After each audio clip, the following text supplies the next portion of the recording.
And the lifestyle to now is like two different worlds. Like you can't compare your childhood to our childhood in a way because it's like we don't have the same materials or yeah, I feel like that. All right. You got some last words, Mr. Fowler?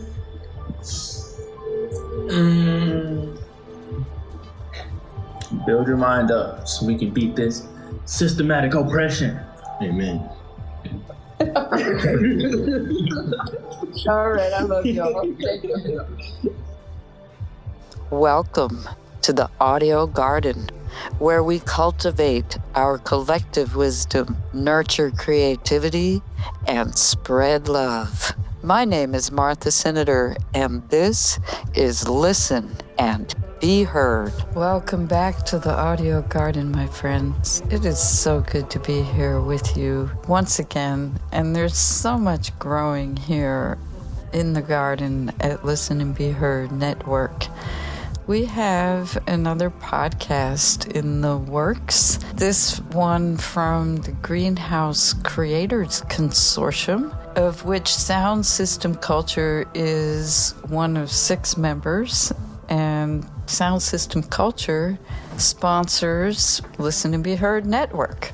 And all of the members of the consortium are performing artists, musicians mostly, and I'm looking forward to playing some bits and pieces from that as it gets going. All to be culminating with a festival in September. And we also have a new column that will be exclusively on the website coming from Mitos Susan in the Philippines, who is an alumni of Listen and Be Heard.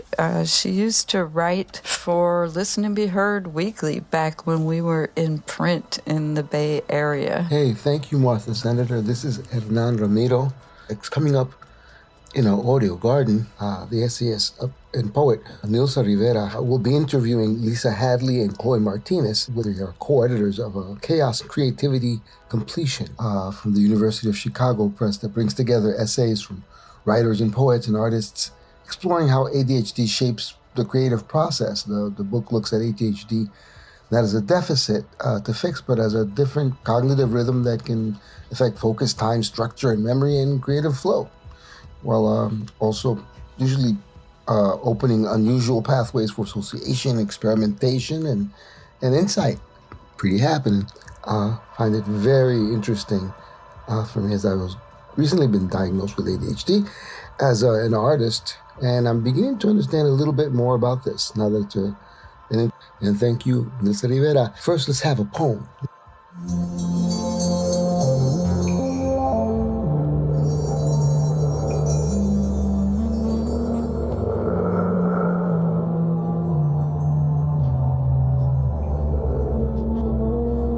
I want to tell you everything I know about death. The finality that comes in moments toward tomorrow. The confusion. The relief that what we intuit is true. That life ends in death, as simple as that. That what burns is the fire of incomplete loving. That complete loving belongs only to angels. The rest of us must moan and grieve alone, and in the company of the lost.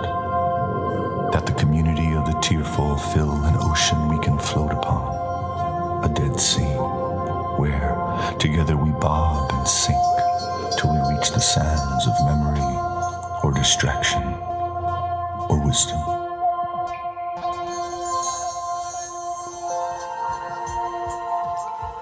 That was a beautiful poem by my really good friend, Dave Gonzalez. That was a piece dedicated to a good friend named Terrell Lee Porter. But it really is about life and death and life, really. The beauty of where we are right now, in the midst of all the chaos. Hey, here's Nilsa Rivera at the Garden Gate. My name is Nilsa Rivera. I'm a writer. I write personal essays, graphic essays. So here we have Chloe Martinez, who's a translator of Blue Like My Beloved, Poems of Mirabi. soon to be released by New Directions this October. And you are also the co-editor of Chaos, Creativity, and Completion, which is the book that we're going to talk about today. And you are the author of a poetry collection, 10,000 Selves, and a chapbook, Corner Tribe. You also won the NEA Translation Fellowship, and you are assistant editor at Be Like Poetry Journal. That's awesome. And then we also have Lisa Van Orman Hadley, who is the author of Invisible Things, which I read an essay of, and I'm already going to be ordering that book. And so I'm really excited about having you both today. Thank you so much. Thanks for having us. Thank you so much for having us. We're thrilled to be here. So I found the book so resourceful. Yes, it's about ADHD, but it's also about other mental health illnesses. It's about writing. It's about life in the United States. It's about shame. It's about family. So it's about so much. So I wanted to know how you came to the idea of writing the book. But can you tell me a little bit about that process and that experience? Sure. Definitely. Start, or should I go first? Sure. So Nilsa, I really related to what you were saying about getting a late in life ADHD diagnosis and not having any resources about writing in ADHD. And that's basically what brought us to this. I was also diagnosed later in life. I think I was 43, and I posted on social media that I had ADHD, and Chloe and I had been in grad school together 20 years earlier. And Chloe private messaged me and said, I have ADHD too. That got us talking about proposing a panel at AWP, which is a big writing conference. We proposed a panel on writing in ADHD because it was something I was super interested in, but had never read anything about really. What really surprised us was that when we got there, the room was packed full, and there were so many people who were interested in the topic. And I think it's because there weren't any resources out there on writing in ADHD. So do you want to step down? And I would say, also even just ADHD resources in general, I had been diagnosed a while before that, in my late 20s, but also had felt like when I got my diagnosis, I read a couple of the kind of ADHD self-help books that were out. I don't know, they weren't super helpful. I felt they didn't reflect my experience that much, and I kind of read them and took it in and then put it away. And there was also no public conversation about it at that time. It was 2001 when I got my diagnosis. So I just sort of filed away that information and didn't really do a whole lot with it or talk a lot about it for a long, long time. And then when Lisa contacted me, which had to have been basically 20 years later, because Lisa reached out to me and I started having that conversation with her, I began to realize how much my ADHD intersected with all the parts of my life. As you said, the book is about writing, but it's also about family and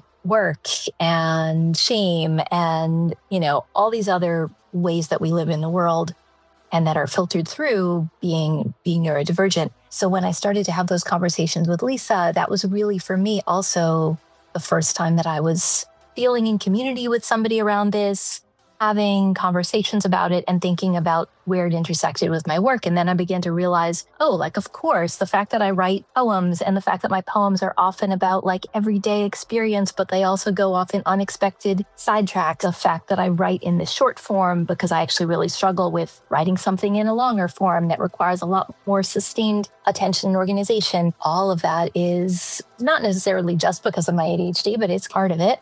And so, it was really fun to think about that panel with Lisa and then to get to have this conversation in a room full of people who were sharing that experience and who had this same kind of hunger for information and community, I think, that we all had.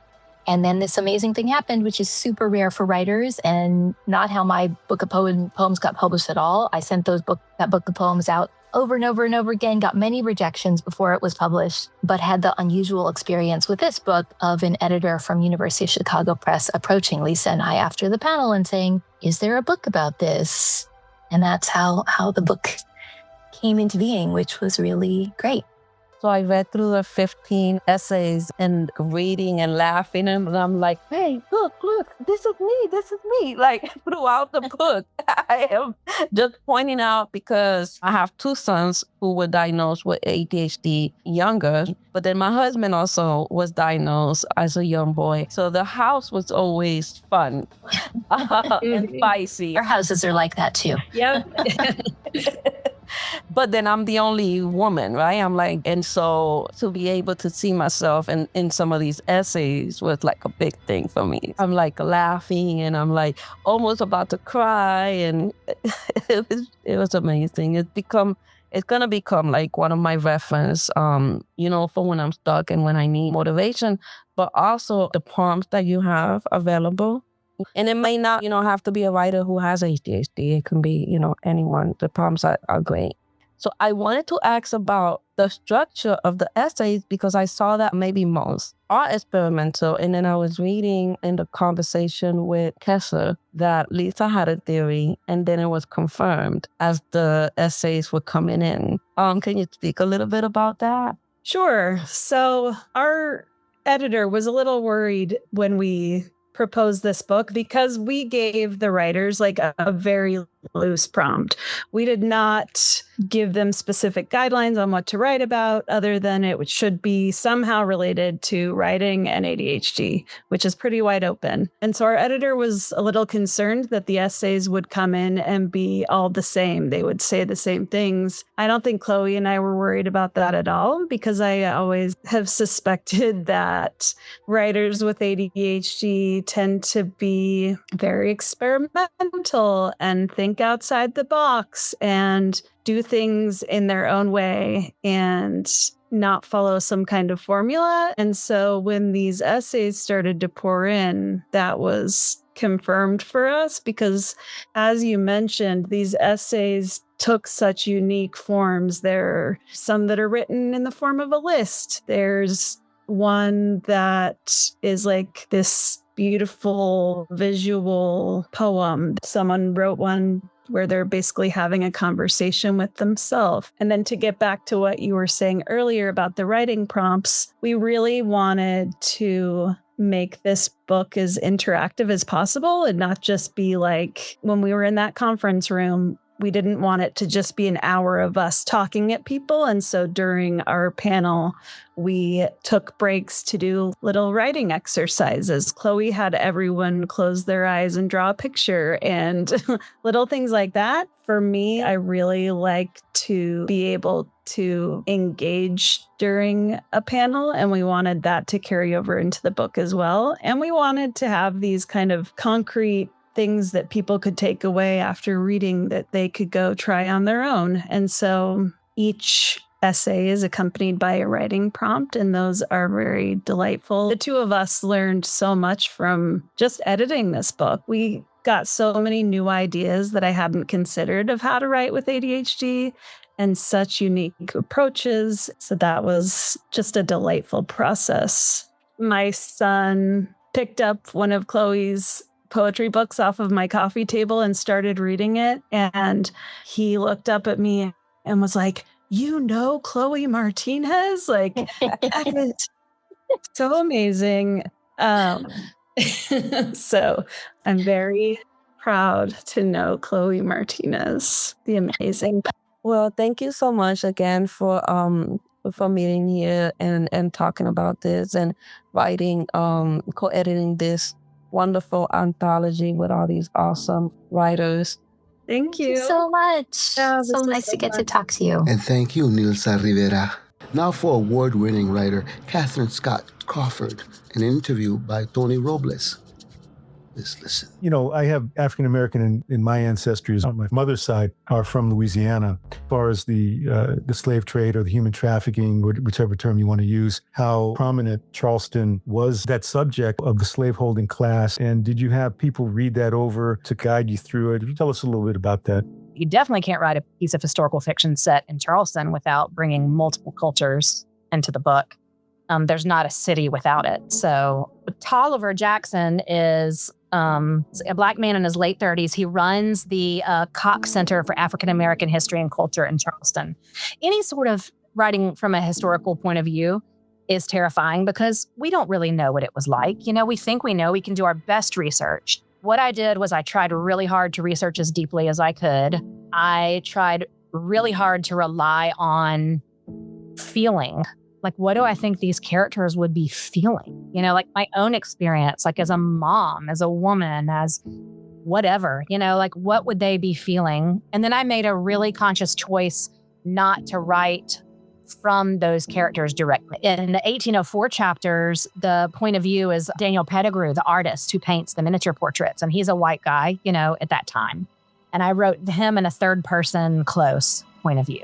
And then in the 2004 chapters, Gamble is told in the first person. Hey, what's up, everybody? This is Tony Robles, and welcome to Listen and Be Heard Radio. If you're checking us out on YouTube, hit the subscribe button. We do want to get 1 million viewers. If we can get 10 million, that's even better. If you're listening on our website, welcome to our website, listenandbeheard.net. And Tolliver could have his own book. I mean, he has got untold chapters inside him, but I very purposely chose not to write from Tolliver's point of view.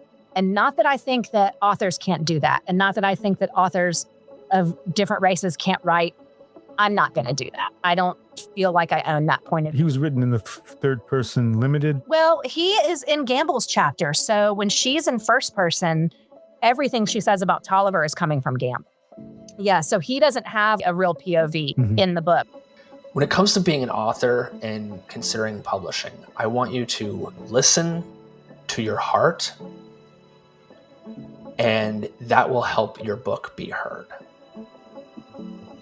Listening to the rain beating our home like a drum, soaking my garden transplants, just like I planned. That kind of listening feels good. That kind when I have good timing and nature does her work while I write in my notebook, listening. Being heard isn't as easy. Opportunities to be heard are rare, and it's even more rare to feel heard. Why be heard?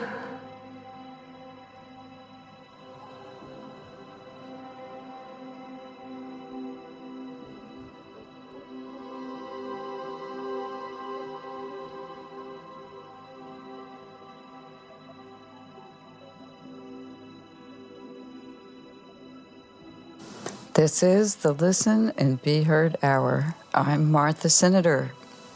And Tony Robles has walked a little further down the garden path to meet up with Malaya Ulan, the Youth Poet Laureate of Philadelphia. You said something really interesting about the community of Philadelphia. Philadelphia is a city of the global majority. Can you talk about what brought you to that? To me, that was bad. I just liked it. Yeah, so Philadelphia is it's a city known for being majority minority city. Yeah. It's very diverse, and it was a big part of my childhood growing up in Philadelphia. I remember my mother, Anito Gavino, she would take me to different cultural dance things for Cambodian dance or Balinese with Indonesian dance. That was a very big part of my childhood. And then also entering the poetry scene, because Philly is poetry city. So many legends came out of Philly, Miss Sonia Sanchez, Miss Ursula Rucker, Jill Scott, Flo Tree, Boys to Men, Music Soul Child even, right? So the scene is big here, and it's very heavily rooted in activism and Black and brown communities, especially in West Philly, South Philly. There's big Latino population. West Philly is also very diverse. There's a lot of Muslim communities with East African, Ethiopian, West African, big Nigerian, Senegalese. It's really a hidden melting pot, because people don't really recognize Philly as oh, it's the one next to New York, right? But Philadelphia is really a melting pot of cultures and art. because so many youth programs for writing and film. It's like, yeah, this is what's really beautiful about the city.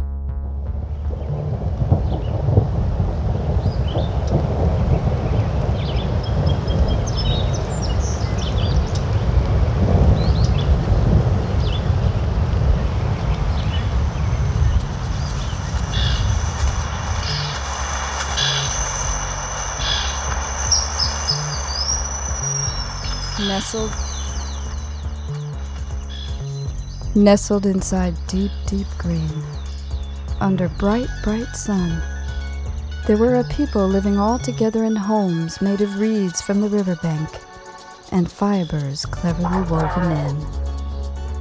It was a tribe, a nation of people, with everyone represented: big, small, smart, dumb, generous, greedy, talented, happy, sad, and intellectual. They were the Buhera Ba-Rousey.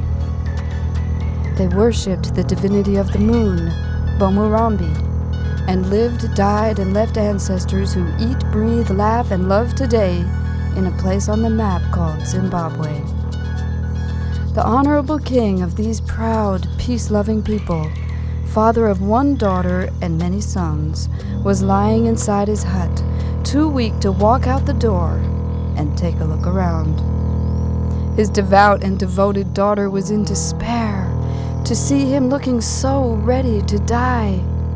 Her name was Mela, and she loved her father with every curve of her heart. Beautiful fruits of the land, prayers of the heart, sweet notes of pipes and whistles, big drums, little drums, and talking drums had been offered on behalf of their respected leader. Every wise healer who had the knowledge of Mother Earth in her hands, the plants of the forest in her mind, the language of Bomurambi on her tongue, had been consulted. Mela couldn't enjoy life. Her father was always on her mind.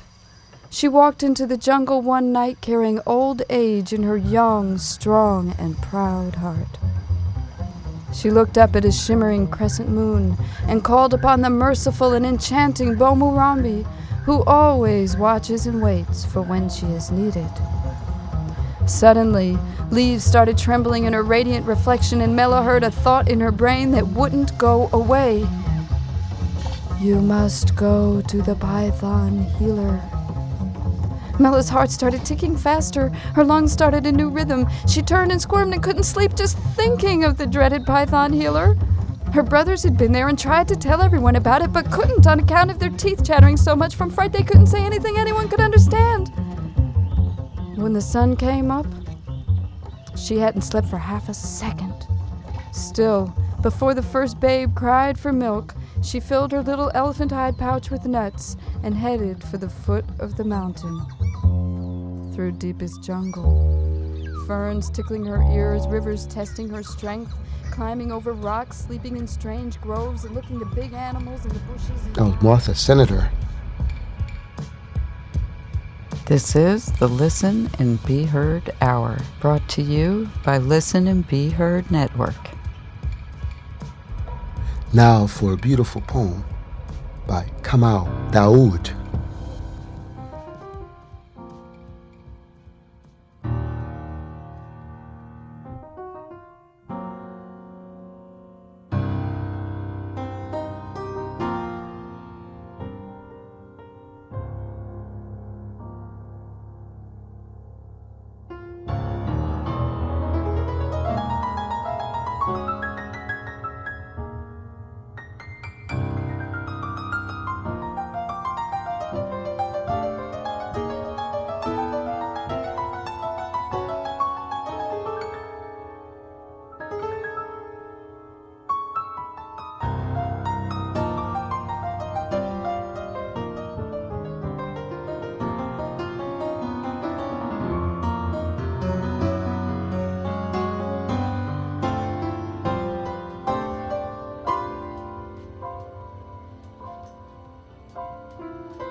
divine daughter speaks in tongues of royal chanters. A purple lotus blossom floats in a rich red pool of Bessie's blood at the fork of some southern road. 7 faceless eunuchs in blue, white, red pinstripe suits. Gardinas pinned to the lapels with golden hypodermic needles, sucking money from cash registers with silver straws. Cigarette smoke turned to fine incense, whiskey turned to dew. And she rises on the stage, wailing, and from her mouth an eastern wind swirls and swells like some wild bird's freedom song, screaming melodic nectar about the 9 zillion times she carried the world within her womb for 9 months, round like a whole note in space, and gave birth on this very same stage she's peeing on. Purification ritual of sweat, with our tears we wash her feet.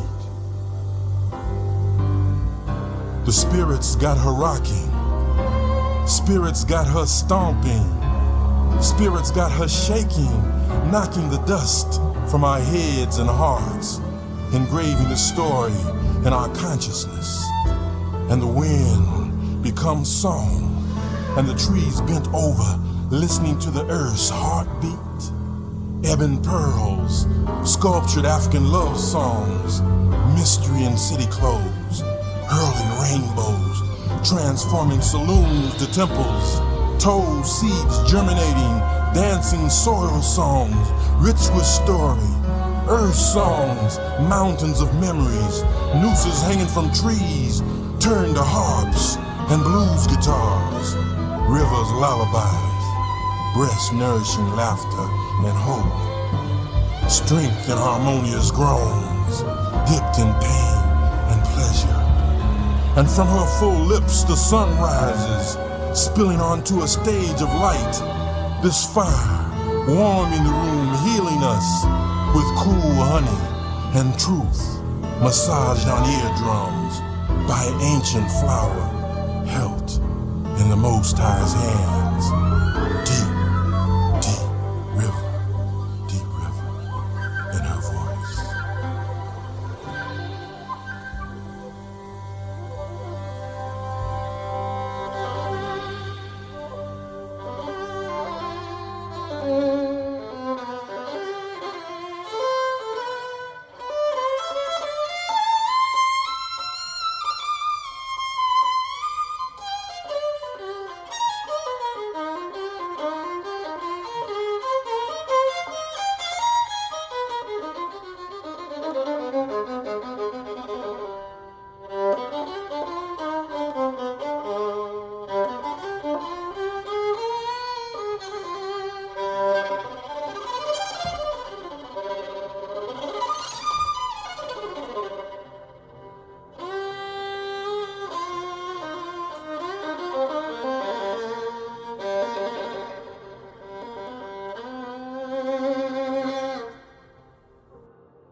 Listen and be heard. Remember that poetry is a way to overcome our silence. Thank you, Adrienne Rich, for putting forth that quotation into the world.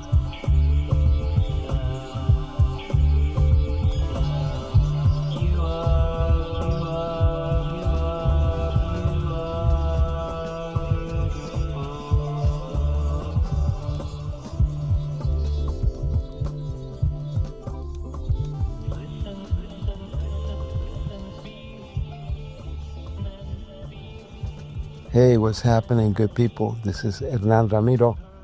I have a great treat for you as always. Music-wise, we're always going to give you the love.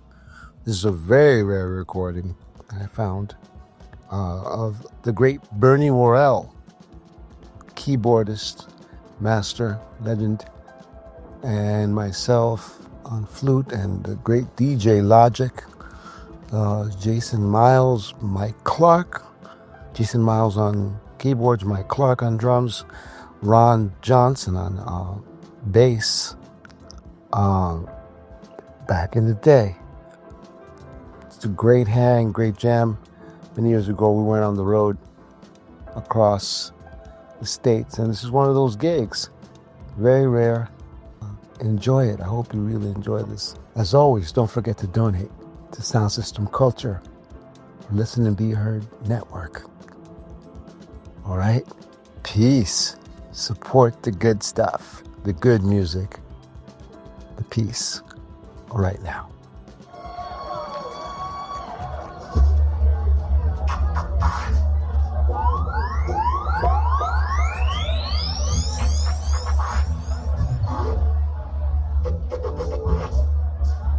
What you got, Bernie?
This is the Listen and Be Heard Hour, brought to you by Listen and Be Heard Network, a project of Sound System Culture.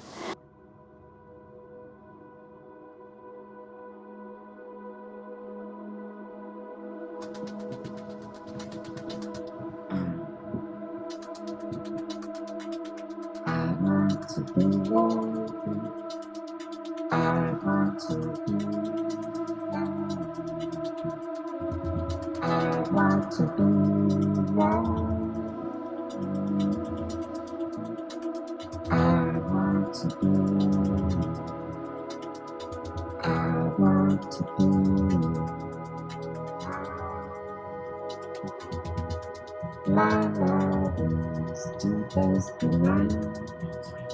My love is steeped in the stone. My love is hard as any wood. My love is something as a something. I want to be, I want to be loved. My love is patient as the mountains. My love is helpful as a child. My love is quick as the fox's wings. And I want to be,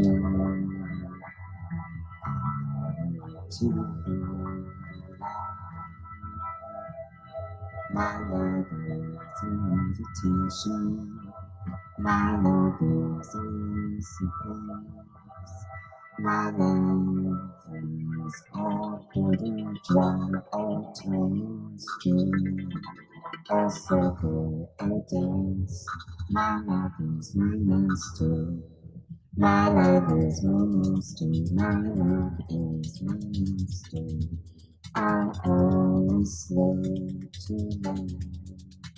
I want to be, I want to be, I want to be loved. My love speaks for tongues, crawls for everyone, walks through the threshold, walks through the threshold, walks through the threshold, leaps through garden hoops, knows beyond knowing, fears beyond sensation. I want to be, I want to be, I want to belong. My love knows the border. My love charms the beast. My love knows nature, weaves wonders about nature's rules. My love smiles, my love sings, my love blows. My love smiles, my love sings, my love blows.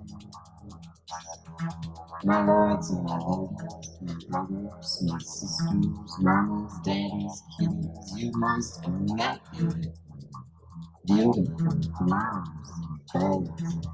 The name of the mission, Fairfield, Cecilia, San Francisco, Berkeley, Oakland, and all around.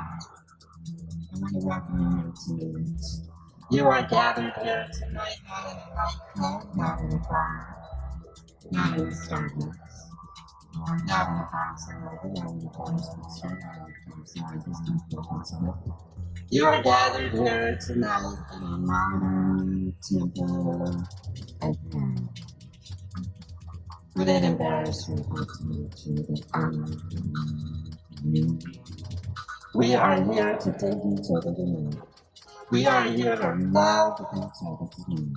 We are here to dig deep down into our souls and find poetry. Because this is sociology, this is anthropology, this is psychology, this is archaeology, this is the study of how I can dig you and dig you and dig into you and you all can dig me. Because this is poetry, this is improvisation, this is rhythm, this is heartbeat. A story by Mario Ishii. There was a book in the library called Tomboy Teacher, and it was how this tomboy teacher ostracized, and then one day a child fell down a well, and because of her athleticism, she could rescue the child from the well.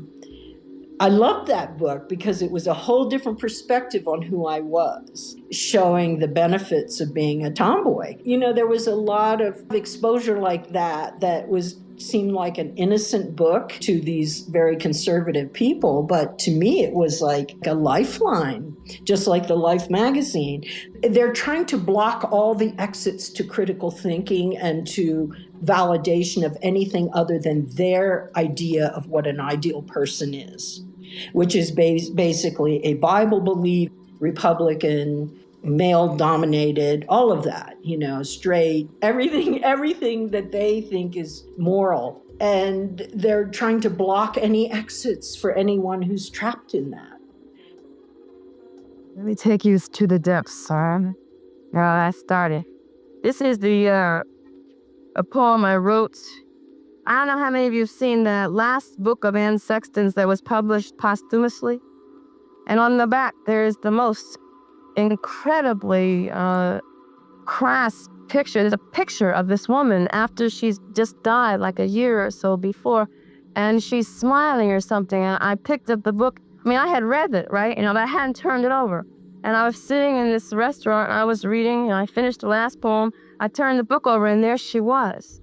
And I just sort of freaked out. And I started thinking about how I look at pictures of all the dead people that I loved in my house all the time. If you did walk into my house, you wouldn't think I was in much better shape than the people who published the book, because my walls are lined with all these people in my family I never even saw. Great aunts, cousins who died, children who died at 5 from diphtheria. Just all this stuff around me, and I sort of tried to come to terms with that. And this poem is called For All My Dead and Loved Ones. Playwright and poet Anizake Shange. Whatever shall I do with my dead, my tombs and mausoleums, these potted plants tended by strangers, over your eyes closed, maybe dreaming, dead, love so particularly I don't know what to do with you. Shall I see you dancing or hold your child asking, what's my mommy like? Shall I sleep with your husband who sees your child's self in my laugh? Your mother, will she bosom daughter talk with me, or pretend she has been no mother? We'll set our Smokey Robinson romps aside, recollections coming to no good end. And Grandma, must I ride with your daughters to sit in the cemetery on sunny days weeding your womb? Wouldn't it be better if I stayed in my kitchen making gumbo or codfish cakes, watching Edge of Night? At least rubbing my hands on my apron, humming My Eye is on the Sparrow. Your photograph at 25 is on my wall. Already you had given in your woman's self. No one would know you. Only Mama is remembered. When was there more? I shall not lay fondling a dead man's love, baking apples for a locket of hair. But what shall I do with my dead, love so particularly, leaving me specifically here alone? Some never stop breathing, wanting kisses. Some disappear, slamming the door, banging the phone. One went off in a VW bus, another stole all my strawberries. I sit here drinking memories, entertaining ghosts, longing for arms no longer warm, too enchanted to tend the pulse pushing me on to go off from you. When I meet someone I must know, I place you around me like a court of holy seers. If this stranger is to have a space in my life, he must pull your spirits to his own, for I wander regularly in moments of the dead. If you would have me speak, you must learn the tongue of this one left behind, this survivor of loving too deep and holding out for more. When I say ancestors use me, what I mean is I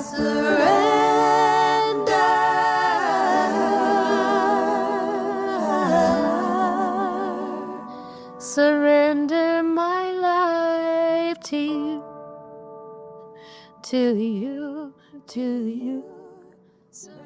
If we understand disease with this new kind of diagnosis, the treatment options become radically different.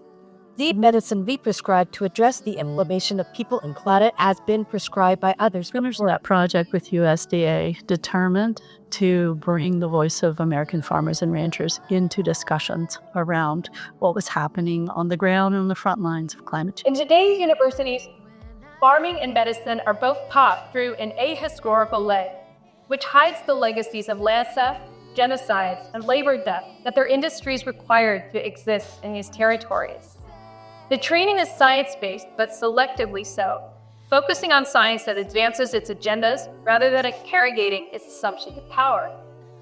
Both farming and medicine have their education and policy shaped by philanthropy. I like to think about it as sobering. It's bringing to readers the experience from a farmer's perspective, from people who work the land, from people who actually their livelihood depends on dependable weather. And it's bringing that experience into the reality of all the rest of us who depend on these folks to feed. Bombara is an African-American writer, and actually she was an English teacher, if you didn't know, Crypto.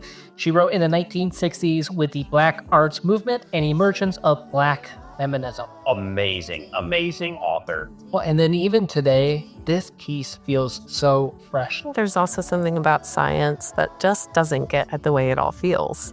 And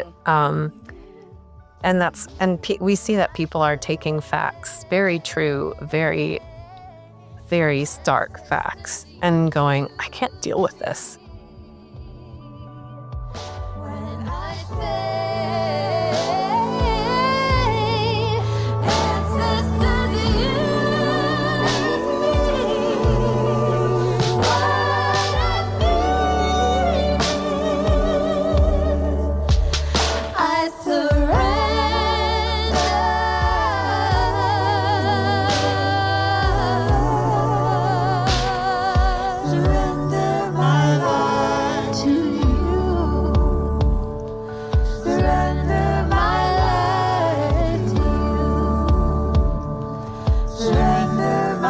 Thanks, as always, to Davian Dial at WPVM Radio in Asheville, North Carolina, for introducing Listen and Be Heard to the broadcast airwaves, KCEI in Taos, New Mexico, KEPJ in San Antonio, Texas, KHOI in Ames, Iowa, and KFOI in Red Bluff, California, and other stations that are part of the Pacifica Affiliate Network for cultivating the audio garden in your communities, and our own Listen and Be Heard network, host of WLBH.org. Please visit us at listenandbeheard.net and sign up for our email newsletter, and at our Listen and Be Heard YouTube channel, where you will find unedited video interviews of our featured guests. My name is Martha Senator, and I want to thank you for listening and giving me the opportunity to be heard.